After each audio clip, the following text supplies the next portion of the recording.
Assalamualaikum warahmatullahi wabarakatuh. Oke, Mimin antar dulu istri. Oke, kita lanjutkan saja ceritanya. Bab 839, Kesombongan atas hidup dan mati, kota kekaisaran dinasti Zhou besar.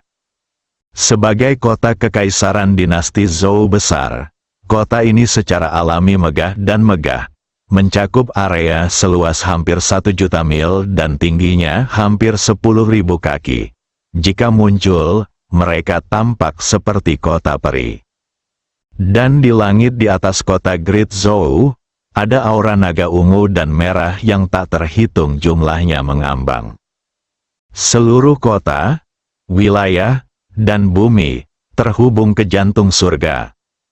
Di bawah, terdapat ratusan ribu gerbang yang mengelilingi kota kekaisaran dinasti Zhou besar. Yang paling megah tentu saja adalah gerbang utama kota kekaisaran. Gerbang ini lebarnya hampir 10.000 kaki tutup sepanjang tahun dan memiliki pengawal kerajaan dinasti Zhou besar sepanjang tahun. Arc de Triomphe, menurut legenda, gerbang ini dinamai oleh pendiri keluarga kerajaan Zhou sendiri. Tidak seorang pun yang tidak memiliki jasa besar dapat masuk melalui gerbang ini. Sejak berdirinya dinasti Zhou, pintu ini hanya dibuka 2 kali.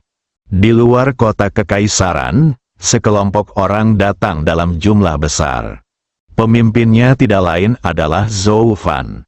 Di belakangnya ada 2 tetua di kiri dan kanan, para pengawal dan lainnya. Tentu saja, pria berjubah hitam juga ada di sana. Setelah melihat kemegahan kota kekaisaran Zhou, pria berjubah hitam itu benar-benar terkejut. Dia telah melihat dunia, tetapi dia belum pernah melihat kota yang begitu megah. Pemimpinnya, Zhou Fan, memiliki senyuman tipis di wajahnya, tetapi wajah kedua tetua di sampingnya sangat serius, dan tidak ada kekhawatiran yang tersembunyi di mata mereka. Tentu saja, Zhou Fan dan rombongannya tidak melewati Arc de Triomphe, melainkan sebuah pintu kecil di sebelahnya. Meskipun pintu ini lebar, namun jauh lebih rendah daripada Arc de Triomphe. Di samping pintu kecil, berdiri seorang pemuda. Pemuda itu mengenakan jubah kuning muda, dan dia tidak bisa menyembunyikan keluhurannya. Di belakangnya, berdiri seorang biksu tua yang mengenakan jubah biksu kain hijau manik-manik, mata sedikit tertutup, dalam hati membacakan kitab suci yang tidak diketahui. Sebelum Zhou Fan mencapai gerbang kota, dia mendengar pemuda berjubah kuning muda melambai dari kejauhan dan berkata sambil tersenyum, 9 saudara perempuan. Melihat pemuda berjubah kuning muda ini, ekspresi kedua tetua di kiri dan kanan tiba-tiba menjadi gelap. Pangeran keempat Zhou Si. Pangeran keempat ini juga merupakan salah satu pesaing kuat putra mahkota, dan dia paling kecil kemungkinannya untuk berurusan dengan Zhou Fan. Karena klan dari pihak ibu selalu menjadi musuh bebuyutan hubungan satu sama lain, akan bertarung sampai mati. Keluarga kerajaan senang melihat pertarungan seperti ini. Jika Anda bahkan tidak bisa memenangkan pertarungan seperti ini, bagaimana Anda bisa mengambil tanggung jawab yang besar? Perlu dicatat bahwa jalan menuju jalan besar jauh lebih kejam daripada pertarungan kecil memperebutkan tahta. Keluarga kerajaan dinasti Zhou besar tidak takut berperang terlalu keras dan mempengaruhi fondasi keluarga kerajaan. Selama tokoh inti di atas masih ada, generasi muda ini tidak akan mampu merusak fondasi keluarga kerajaan dinasti Zhou besar. Zhou Fan melihat pengunjung itu dan tersenyum. Saudara keempat, saya tahu kamu akan menunggu saya di sini. Zhou Si tersenyum dan berkata, Jiu Mei, kakakku tidak di sini untuk menertawakanmu kali ini. Dia menunggu di sini secara khusus kali ini karena dia ingin tahu siapa yang dapat membiarkanmu menggunakan perlindungan leluhur. Berbicara tentang ini, dia tiba-tiba melihat pria berjubah hitam di belakang Zhou Fan dan tertawa bodoh. Tidak mungkin dia, kan? orang ini terlalu lemah. Pria berjubah hitam itu tiba-tiba menjadi marah, tapi dia tidak marah. Bagaimanapun, biksu tua itu sungguh tak terduga. Zhou Fan tersenyum dan berkata, "Saudara keempat, langkah selanjutnya tergantung pada Anda dan saudara kedua." Setelah mengatakan itu, dia pergi.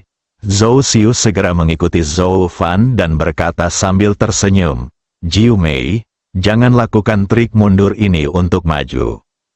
Jangan katakan bahwa saya tidak percaya kamu akan mundur dari pertempuran untuk putra mahkota. Kakak keduaku juga tidak akan mempercayainya. Kamu dan aku saudaraku, katakan padaku, siapakah kultivator pedang muda bernama Ye Guan itu? Dia sebenarnya mengizinkanmu, Jiu Mei, untuk menggunakan perlindungan leluhurmu aliansi jahat atas namaku, dinasti Zhou Agung. Jiu Mei, aku tidak sedang membicarakanmu, saudaraku, kelakuanmu sangat serius." Zhou Fan tidak terkejut karena Zhou Chao mengenal Ye Guan. Jika Zhou Chao tidak memiliki kemampuan ini, dia akan tetap berjuang untuk putra mahkota. Zhou Si tiba-tiba tertawa dan berkata, "Jiu Mei, kamu tidak tergerak oleh hati yang fana, kan? Jangan salahkan kakak laki-lakimu karena tidak mengingatkanmu bahwa jika kamu tergerak oleh hati yang fana, kamu tidak dapat menemukan yang biasa. Orang-orang, kamu harus tahu bahwa klan ibumu dan orang-orang di belakangmu mendukungmu. Kekuatan tidak akan pernah mengizinkanmu menemukan biksu dari keluarga miskin." Zhou Fan menoleh dan menatap Zhou Si, lalu berkata dengan serius, "Keluarganya sangat kuat, jauh lebih kuat dari keluarga kerajaan Zhou kita." Setelah mengatakan itu, dia pergi. Zhou Xiu terkejut sesaat, lalu tersenyum dan berkata, "Jiu Mei, kamu telah belajar bercanda sekarang." Setelah itu, dia mengejarnya lagi. Zhou Si berkata, "Jiu Mei, jangan salahkan kakak keempat karena tidak mengingatkanmu. Kali ini, Paviliun Tetua sangat marah atas pernyataan perangmu terhadap aliansi jahat atas nama dinasti Zhou besar. Jika kamu tidak mendapat tanggapan yang baik, saya khawatir Anda akan merasa sangat tidak nyaman." Zhou Fan melirik Zhou Si dan berkata sambil tersenyum, "Terima kasih, saudara keempat, karena telah mengingatkan saya. Jika saya gagal, saya akan bergabung dengan saudara kedua dan melawan Anda bersamanya." Ekspresi Zhou Si membeku. Pada saat ini, seorang pria lain muncul di kejauhan. Pria itu berpakaian bagus, berpenampilan anggun, dan terlihat sedikit pendiam. Pangeran kedua Zhou Mu. Melihat Zhou Fan, Zhou Mu mengangguk sedikit, kembali. Zhou Fan mengangguk. Zhou Mu berkata dengan hangat, "Masalah ini agak serius. Para pejabat mencoba untuk memakzulkan Anda. Meskipun saya telah menolak beberapa hal untuk Anda, pengaruhnya kecil. Selain itu, saya baru mengetahui bahwa aliansi jahat telah mengirim orang ke sini. Mereka jelas-jelas tidak ingin melakukan apapun. Aku akan menyerah. Tapi jangan khawatir, aku tidak berani mengatakan apapun lagi. Saudara keduaku pasti akan melindungimu." Munafik. Pada saat ini, Na Zhou Chuo di samping melompat keluar dan berkata sambil tersenyum, "Kakak kedua, kamu benar-benar terlalu munafik. Sekarang kamu melihat bahwa Jiu Mei tidak memiliki harapan untuk memenangkan putra yang sah. Kamu mulai memenangkan hatinya. Dia, menurutku, kamu sudah mulai memenangkan hati keluarga Li dan keluarga kerajaan di belakang Jiu Mei, kan?" Zhou Mu tidak menjelaskan banyak hal. Dia tersenyum tipis dan berkata, "Para tetua sedang menunggumu. Pergi ke aula Taisi dulu." Zhou Fan mengangguk sedikit dan berjalan menuju kejauhan tanpa berkata apa-apa lagi. Sedangkan sisanya diparkir di luar, Zhou Xiu memandang Zhou Fan yang pergi dari kejauhan. apakah menurutmu dia masih bisa berdiri? Zhou Mu mengabaikan Zhou Chu. Dia melihat ke kejauhan, diam sambil berpikir. Zhou Si menoleh dan menatap Zhou Mu, lalu berkata sambil tersenyum, jika dia ingin berdiri, dia harus melihat apakah kultivator pedang muda yang dia bantu memiliki bobot yang cukup. Namun, bahkan kultivator pedang itu berasal dari alam semesta beradab tingkat 4. Seharusnya tidak terlalu besar, kecuali dia adalah penguasa alam semesta beradab tingkat keempat. Zhou Mu tiba-tiba berkata, aliansi jahat tidak akan menyerah dan harus menemukan cara untuk melindungi kakak ke-9. Zhou Si berkata dengan nada menghina, kamu sangat munafik. Zhou Mu tidak marah dan menertawakannya di dalam istana. Begitu Zhou Fan masuk, tatapan tajam seperti pedang tiba-tiba melesat ke arahnya. Zhou Fan mengikuti pandangan itu, dan wanita jahat itulah yang sedang menatapnya. Wanita jahat itu menatapnya dengan tajam, tanpa niat membunuh yang tersembunyi di matanya.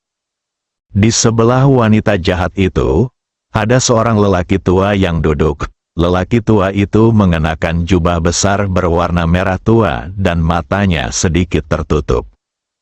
Zhou Fan mengabaikan wanita jahat itu dan berjalan perlahan ke tengah aula. Aula utama sangat luas, dikelilingi oleh lusinan orang kuat. Semuanya adalah tetua dinasti Zhou besar. Karena posisi putra mahkota saat ini kosong, semua urusan di seluruh kerajaan Zhou besar ditangani oleh kelompok tetua. Pemimpinnya adalah Xiao Su, pemimpin para tetua. Xiao Su menatap Zhou Fan. Zhou Fan, kamu menggunakan perlindungan leluhurmu tanpa izin, dan menyatakan perang dengan orang lain atas nama Zhou Fan tanpa izin. Tahukah kamu kesalahanmu? Sebelum Zhou Fan dapat berbicara, seorang pria parubaya keluar. Pria parubaya itu tersenyum dan berkata, Penatua Su, gadis ini menggunakan perlindungan leluhurnya untuk melindungi dirinya sendiri. Ada apa dengan dia? Mungkinkah dia tidak bisa tidak menggunakan leluhurnya meskipun dia diintimidasi? Orang yang berbicara secara alami berasal dari pihak Zhou Fan. Zhou Fan melirik pria parubaya itu dan merasakan kehangatan di hatinya. Jarang sekali dia bersedia berdiri dan berbicara dengannya saat ini. Xiao Su melirik pria parubaya itu dan berkata, Penatua Mo, sejauh yang saya tahu, dia menggunakan perlindungan leluhur bukan untuk menyelamatkan dirinya sendiri, tetapi untuk menyelamatkan. Penatua Mo tiba-tiba menyela Xiao Su. Bagi orang luar, kita perlu bersatu. Penatua Xiao, apakah Anda lupa semboyan leluhur ini di antara semboyan leluhur keluarga kerajaan dinasti Zhou besar? Xiao Su mengerutkan kening. Penatua Mo tiba-tiba tertawa. Tentu saja, jika kepala Su takut pada orang luar, dia bisa langsung membunuh Xiao Fanzhen di sini untuk memuaskan kemarahan orang lain. Di aula, para tetua lainnya mengerutkan kening. Mereka dibagi menjadi beberapa kubu yang berbeda. Tetapi secara umum, mereka semua adalah anggota Zhou Agung. Jika Zhou Fan dibunuh saat ini untuk menenangkan aliansi jahat, maka mereka semua akan disingkirkan oleh orang-orang Zhou Agung. Ini memalukan. Pada saat ini, lelaki tua yang duduk di sebelah wanita jahat itu tiba-tiba membuka matanya perlahan. Sepertinya deklarasi perang dengan aliansi jahat kita bukan hanya niat gadis kecil ini, tetapi seluruh dunia. Zhou artinya, jika memang demikian, maka kita tidak perlu membuang waktu di sini. Karena itu, ledakan, tiba-tiba, seluruh wilayah dinasti Zhou besar tiba-tiba berguncang. Dan pikiran jahat yang tak terhitung jumlahnya muncul entah dari mana. Segera setelah itu, kekuatan surga yang menakutkan menyebar dari langit dan bumi. Sepanjang minggu itu terkejut, bencana kosmik. Di aula utama, ekspresi semua orang berubah. Aliansi jahat ini sebenarnya mengendalikan dunia jahat dan ingin menimbulkan bencana kosmik di dinasti Zhou besar terlebih dahulu. Ayo berperang. Kekuatan aliansi jahat membuat semua orang di aula sedikit terkejut dan sedikit lengah. Pria tua berjubah merah tua itu melirik ke arah orang-orang di aula, lalu berbalik dan pergi bersama wanita jahat itu. Tetapi pada saat ini, auman naga bergema di seluruh Zhou besar, dan kemudian, energi naga yang tak terlihat menyelimuti seluruh Zhou besar, dan di bawah selubung energi naga ini, semua kekuatan dan bencana surga ditekan. Di aula, lelaki tua berjubah merah tua berhenti, alisnya sedikit berkerut. Di sampingnya, ekspresi wanita jahat itu berangsur-angsur menjadi sedikit serius. Kekuatan orang yang mengambil tindakan sungguh menakutkan. Semua tetua di aula membungkuk hormat, Kaisar Zhou mengambil tindakan.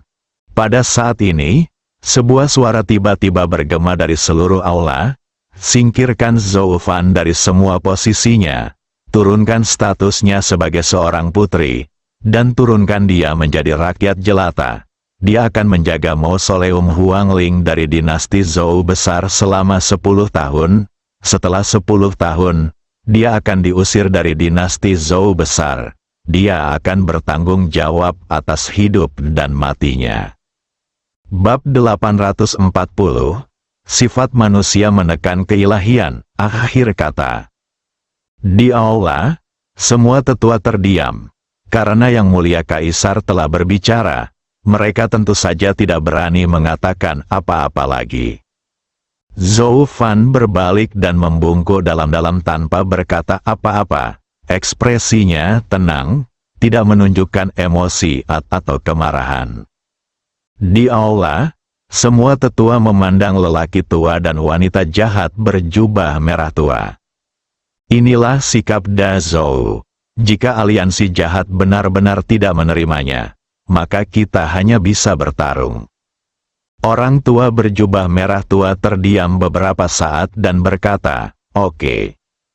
Setelah mengatakan itu, dia membawa wanita jahat itu dan pergi. Semua orang di aula menghela napas lega. Perang besar dapat dihindari. Tentu saja, mereka masih takut dengan aliansi jahat. Ini adalah kekuatan yang sangat misterius dan kuat. Tidak ada gunanya melakukan pertarungan berdarah dengan lawan hanya karena masalah sepele seperti itu. Semua tetua pergi, hanya menyisakan Zhou Fan dan Penatua Namol. Penatua Mol berjalan perlahan ke arah Zhou Fan dan menghela nafas dengan suara rendah. "Nak, aku benar-benar tidak mengerti apa yang kamu lakukan kali ini. Kamu tahu bahwa aliansi jahat itu tidak sederhana. Tetapi kamu masih berperilaku seperti ini. Kamu..." Berbicara tentang ini, dia menghela nafas lagi.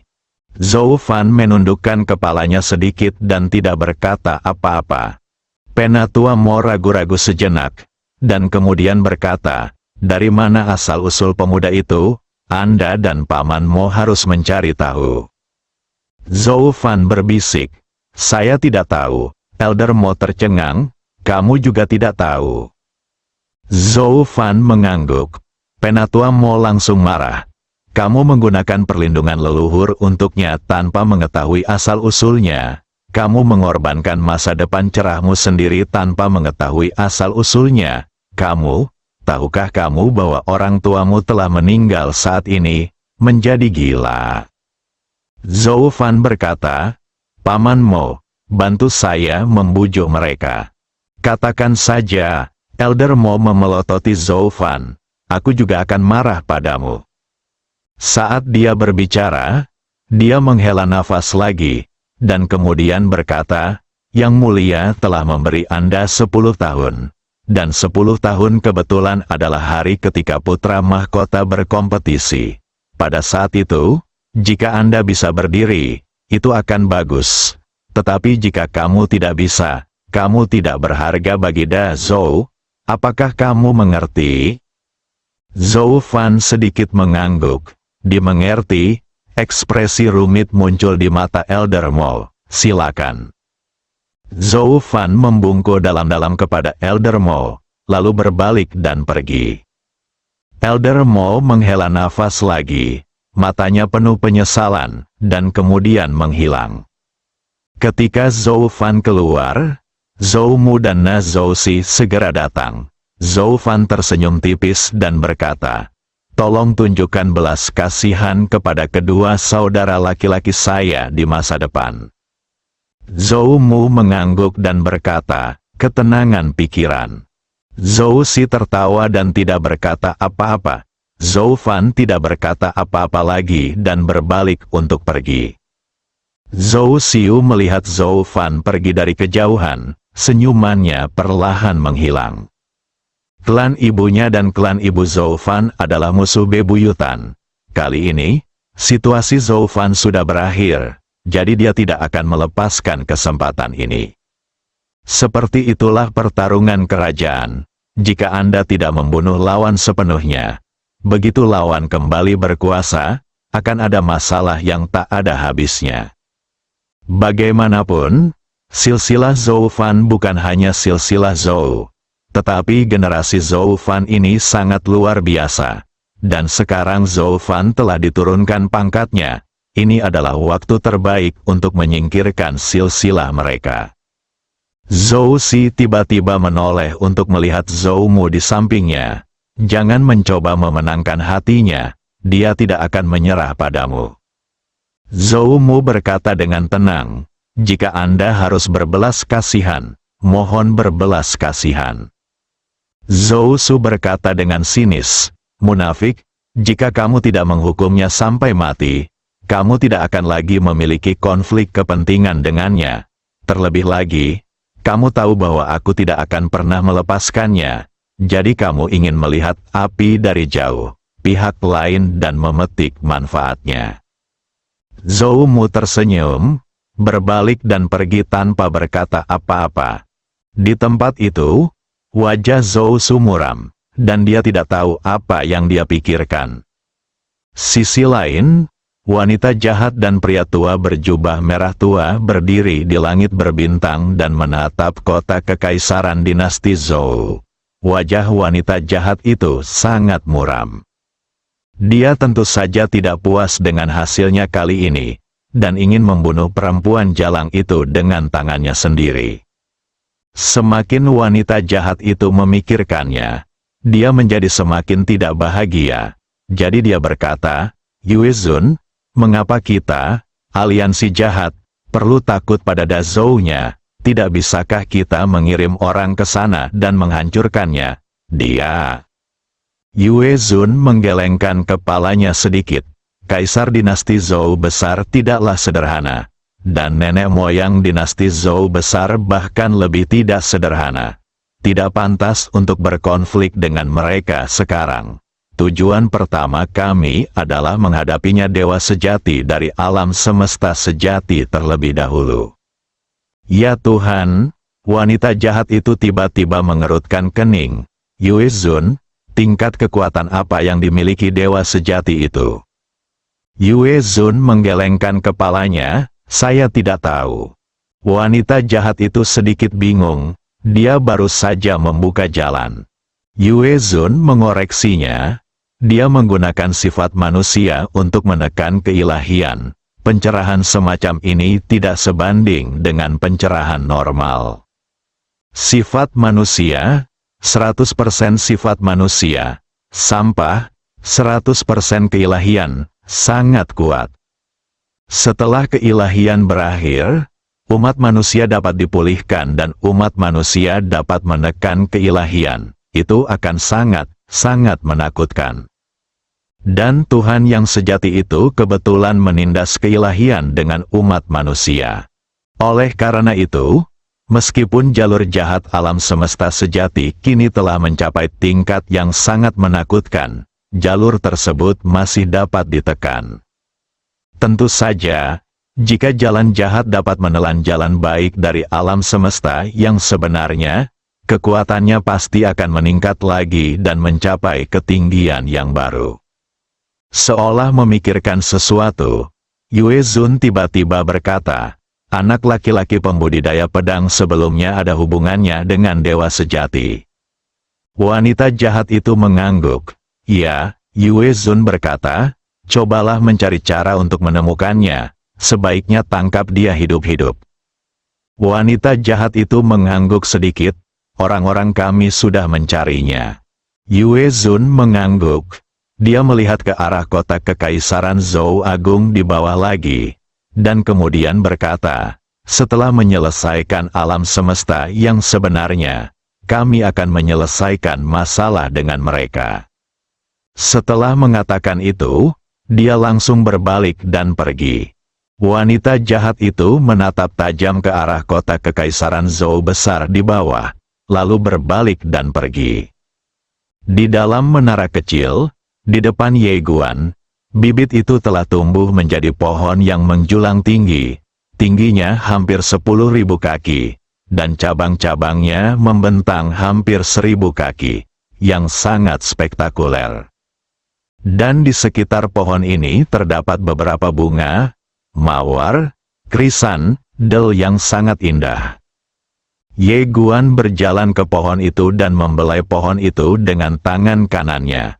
Dalam sekejap, kekuatan misterius menembus langsung ke lengan dan tubuhnya. Pada saat ini, dia merasa tubuhnya berada di dalam air, ringan dan lapang, dan seluruh tubuh serta anggota tubuhnya terasa sangat nyaman. Ye Guan menarik kembali tangannya dan terkejut. Pohon ini memang merupakan harta karun yang bagus. Ketika kekuatan Anda meningkat dan Anda bertemu Xiao Bai di masa depan, Anda dapat memberikan pohon ini kepada Xiao Bai.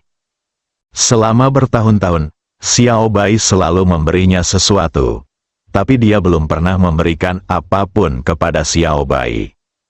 Saya tidak tahu apakah Xiao Bai menyukainya. Seolah memikirkan sesuatu, Ye Guan tiba-tiba berkata, "Kian-Kian." Saat suara itu turun, Ao Kian-Kian tiba-tiba muncul di samping Ye Guan. Dia mengenakan gaun putih, bersih dan cantik, seperti seorang dewi.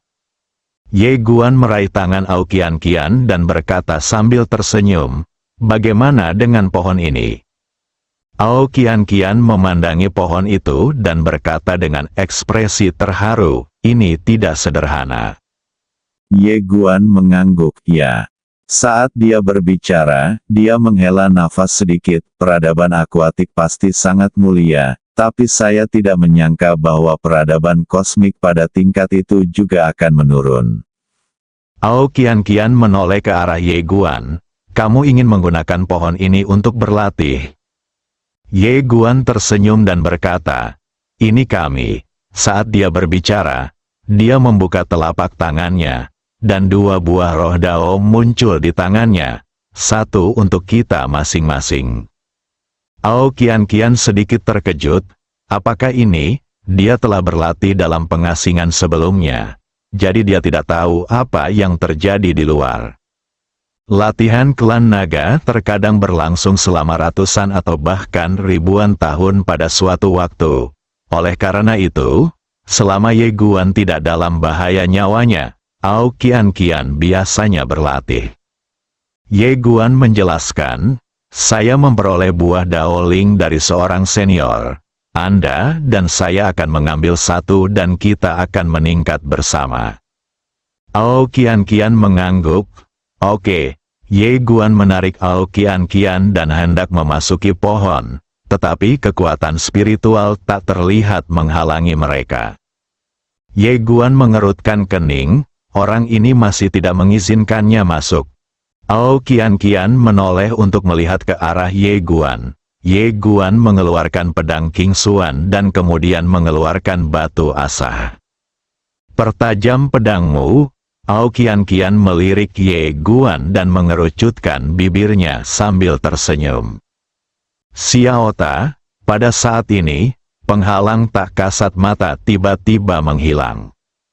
Ye Guan kemudian menyingkirkan batu asah dan pedang King Xuan, lalu menarik Ao Qian Qian langsung ke seberkas cahaya dan memasuki bagian dalam pohon. Setelah memasuki bagian dalam pohon, Ye Guan melihat sekeliling. Bagian dalamnya tidak sepenuhnya kosong. Hanya area mereka yang kosong. Terlebih lagi, tidak jauh di depan mereka, ada bola cahaya hijau zamrud yang tergantung masih berdebar-debar. Ao Qian Qian berbisik, mungkinkah ini hatinya? Ye Guan tersenyum dan berkata, seharusnya begitu, tidak heran orang ini tidak mengizinkan kita masuk ke sini. Sambil mengatakan itu, dia berjalan ke arah jantung, melihatnya, dan berkata sambil tersenyum, ini pasti akan menjadi suplemen yang bagus. Pohon abadi, Ao Qian Qian menggelengkan kepalanya dan tersenyum, jangan menakutinya. Karena setelah Ye Guan mengucapkan kata-kata itu, kecepatan detak jantungnya jelas semakin cepat. Ye Guan tertawa, lalu berkata, ayo mulai berlatih. Karena itu, dia langsung menarik Ao Qian Qian untuk duduk. Untuk berjaga-jaga, Ye Guan langsung menggunakan domain pedang untuk menutupi area antara dia dan Ao Qian Qian. Di dalam domain pedang, semuanya terisolasi, belum lagi pohon abadi ini. Bahkan Master Menara pun tidak dapat mendeteksi area mereka saat ini. Melihat Ye Guan menggunakan pedangnya untuk memblokir tempat ini, wajah Ao Qian Qian memerah entah kenapa dan telinganya terasa sedikit panas. Ye Guan berjalan ke arah Ao Qian Qian, lalu menariknya untuk duduk, lalu tersenyum dan berkata, ambil buahnya. Ao Qian Qian mengangguk, ya, keduanya meminum buah roh Dao pada saat bersamaan. Dalam sekejap, energi yang sangat menakutkan meledak dari kedua tubuh mereka pada saat yang bersamaan, dan pakaian di tubuh mereka berubah menjadi bubuk oleh kekuatan ini. Jujurlah, wajah Ao Qian Qian langsung memerah.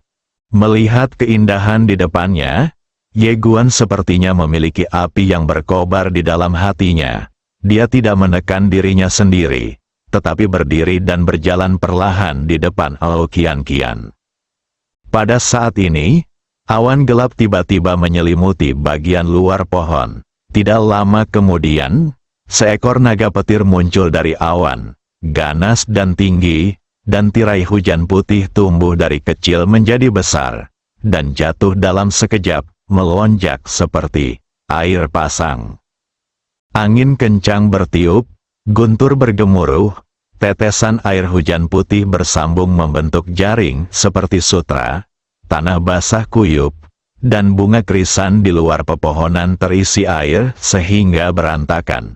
Setelah beberapa saat, guntur menjadi semakin keras, dan hujan menjadi semakin deras, seperti sungai yang mengalir deras ribuan mil. Hujannya sangat deras, bersambung.